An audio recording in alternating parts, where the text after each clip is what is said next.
Hindi ko alam kung nalulungkot na naman si Miss Kala o nasisiyahan na naman na nakita ko. Kasi noong mga panahon namin, talagang isa ako sa mga maraming padala, maraming patawag sa office. Lagi akong nao-office dito mga kapanyero noong mga time namin. Lagi na lang akong pinapatawag. Hindi ko nga alam kung ipapatawag na naman yung nanay ko ngayon pagbalik ko rito eh.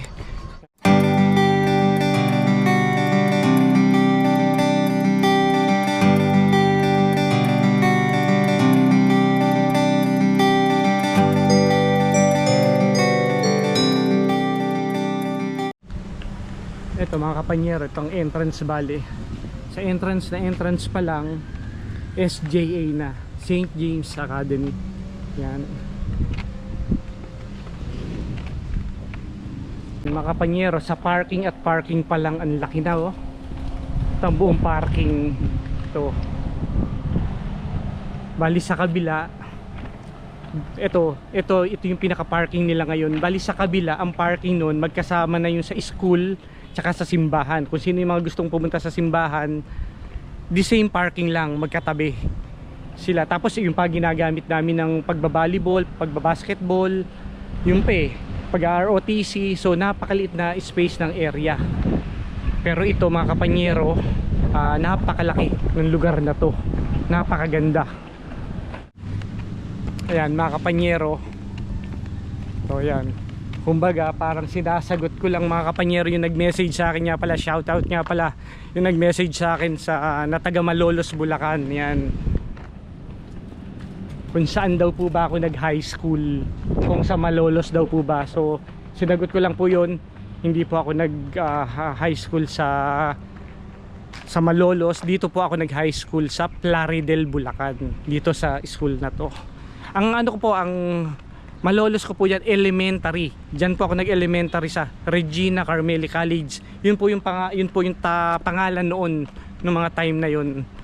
Hindi ko alam kung nalulungkot na naman si Miss Kala o nasisiyahan na naman na nakita ko. Kasi noong mga panahon namin, talagang isa ako sa mga maraming padala, maraming patawag sa office. Lagi akong nao-office dito mga kapanyero noong mga time namin. Lagi na lang akong pinapatawag. Hindi ko nga alam kung ipapatawag na naman yung nanay ko ngayon pagbalik ko rito eh. Yan o. Oh, yan o. Ito yung mga estudyante ngayon mga kapanyero ngayon, mga English speaking dito. Si Mrs. Kalaw yan. Si Ma'am Kalaw, Madam. O sige, Doña Kalaw. Ayan, Doña Kalaw mga kapanyero. Ito si Doña Kalaw O. Ayan. Tama na. Magkapakita.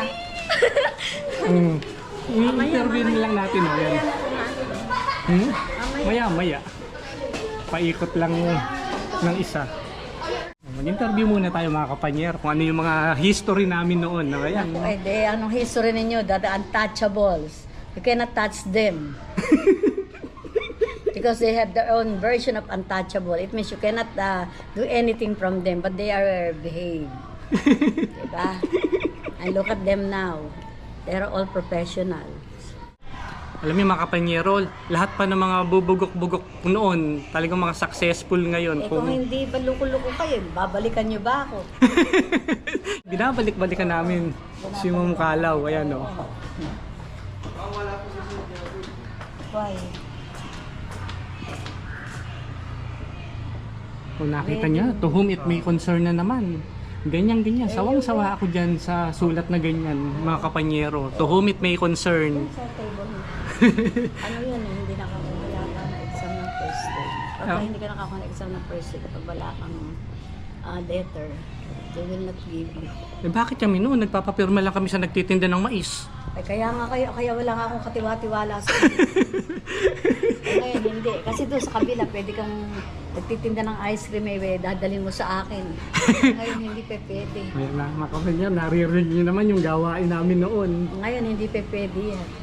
Sa liit na school doon dito ngayon hindi. Pagka nagpatawag to, ayan, iba-ibang magulang ang dinadala namin doon, iba-ibang pirma. Kilala ko na may mga magulang. Kaya mayroong magulang dyan na nagtitinda ng nabis ako tuloy. Pwede hindi mabibis. Siyempre. After naman kami sa welfare ng mga bata, at the same time, kaya naman kami nagagalit because we love the student. Yan naman, nakita nyo mga kapanyero, lahat naman ng galit niya sa amin. Kitang-kita. Kitang-kita nyo naman kung saan kami nandoon ngayon dahil sa kanila, dahil sila naman totoo ang naghubog sa amin. Yung mga experience, 48 years of service. 48 years of service siya. Napakatagal na sa dami ng estudyanteng hinawakan niya, sa dami ng dinisiplina niya. Matatapos Pero lang. 99% Very successful. very successful. Yan na. Ayan, yan. Nagbebel na naman mga kapanyero, kung naririnig nyo, ayan. Kaya bell namin yan. Ano bang bell yan? Alam, lunchtime nila. Okay, lunch time na ngayon mga kapanyero, ayan. So nakita nyo naman mga kapanyero, lahat ng mga sinasabi niya totoo. Ang ganda rito mga kapanyero. Kaya dito mga kapanyero, kung may mga anak, pamangkin kayo, dito magpa-enroll na kayo rito sa St. James Academy. Disiplinado ang mga bata, ang ganda ng mga karamihan. Sabi ko nga sa inyo, 99% talaga mga naging successful. At ako, hindi ko naman sinasabing isa rin ako, pero kung nasan yung katayuan ko ngayon, dahil na rin dito sa St. James. Dito ako nanggaling. Oo, tama ang Angelus of Heaven. Angelus na pala mga kapanyero. Tayo lahat.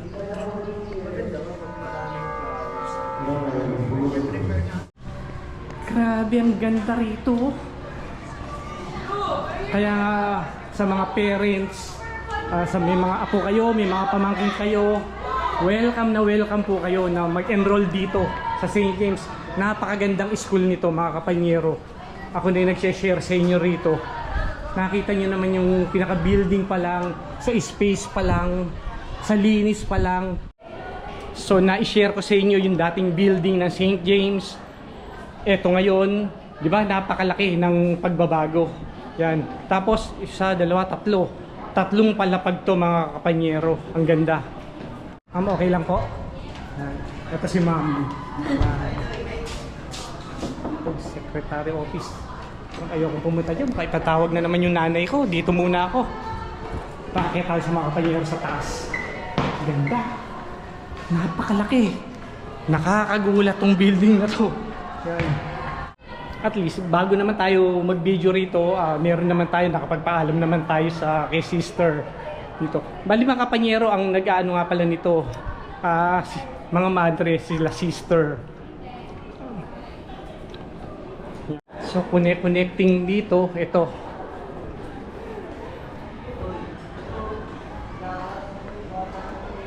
Hello po, let's go. Yan o, di ba? Wait, King. Nagde-date ba sila? Nagde-date? Ayun. Baka maka-istorbo tayo mga kapanyero. Nagde-date pala. So, huwag nating istorbohin. Ayan. Huli. Siya po yung president ng school. Ay, naku. Naku, baka maipatawag pa ako. Huwag na. Baka magreklamo. Grabe. Ang laki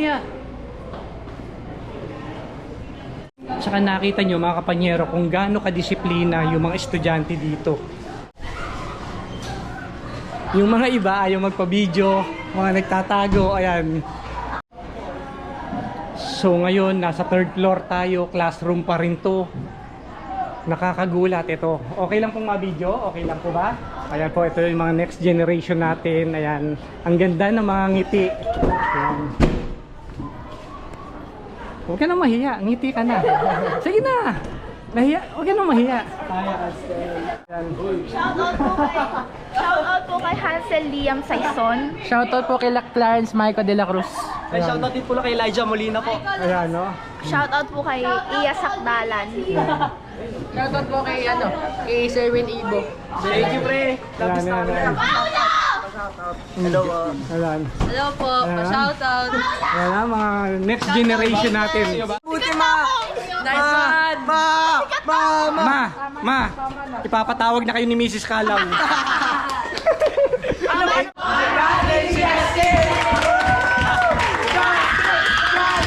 Justin! Wala pa to mga kapanyero. Kung anong gulo nito, mas triple yung gulo namin nun. Ay, hindi lang naman kayo Miss Kalaw, di ba? Sa lahat ng bumubuo ng faculty, ng staff, kala sister dito, yung mga sa management, napakalaking pasasalamat namin talaga. Hindi lang naman ako yung nagpapasalamat talaga yung buong tropa na noong mga panahon na yon, napakakulit namin. Balik tayo, ito yung elementary. Wow, connecting ano naman to para sa elementary. Isang building din to, 3 palapag rin. Oh, ayan oh. Ito grade 6.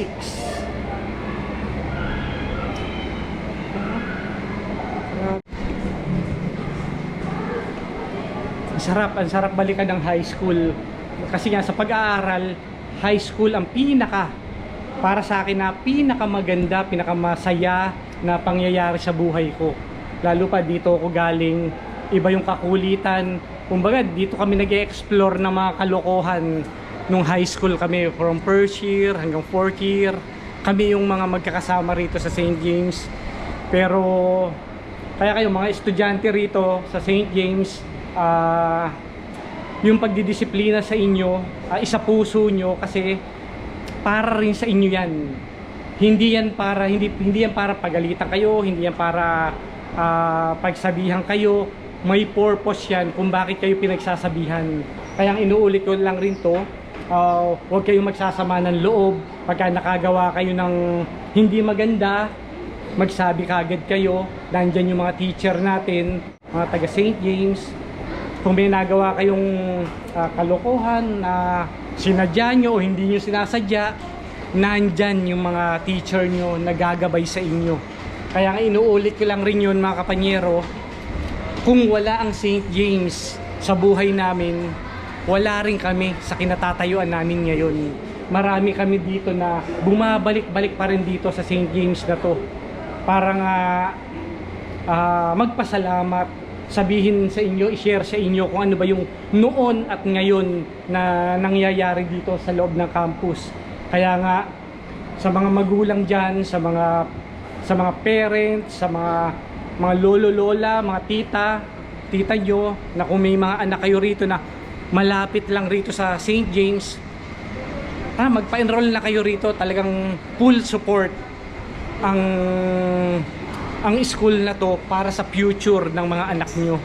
Hanggang sa maging college kayo.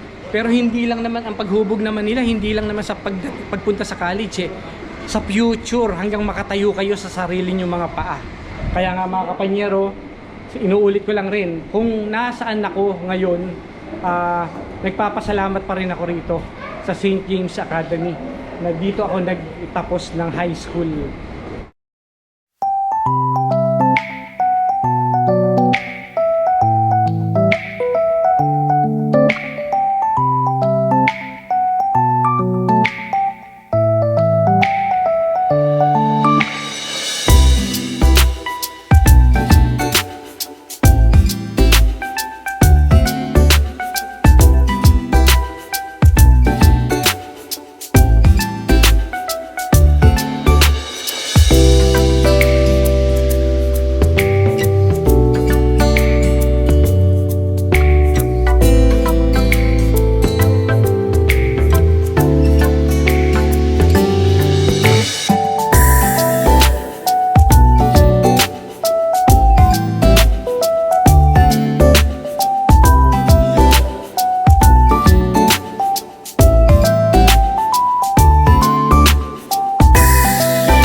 isang part na syempre hindi ito mawawala, di ba, sa lahat ng school.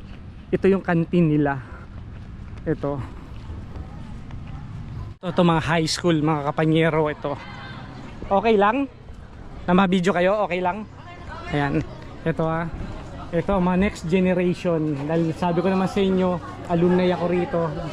So ayan, ito yung mga next generation namin. Kaya wag nyo kaming tutularan yan. Kung ano ako noon, wag nyo akong tutularan. Makinig lang kayo kay Mrs. Calaw. Yung pagdidisiplina ni Miss Calaw, ang laking impact sa amin nun. Kasi kung wala si Mrs. Calaw, wala ako sa kinatatayo ako ngayon. Yan. Yan, makinig kayo. Huwag naman kayong ngingiti lang. Opo. Yan na. Yan, ito pa ako. Yan pa. Okay lang? Ayan, ito sarap naman ng pagkain nila.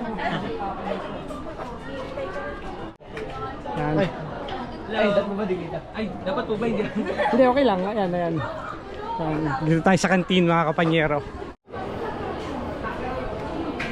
Yan, nakita nyo naman mga kapanyero, napakalaki ng kantin nila rito. Pero hindi ko lang alam kung pwede nating maibidyo to. Ayan.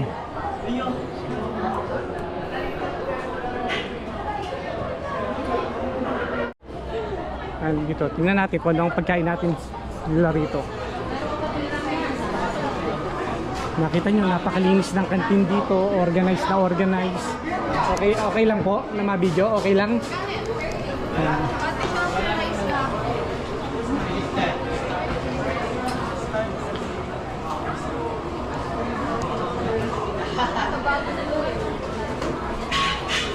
Dito sila pwedeng mag-aral, di ba? Kahit na umuulan, may waiting shade sila. Yan.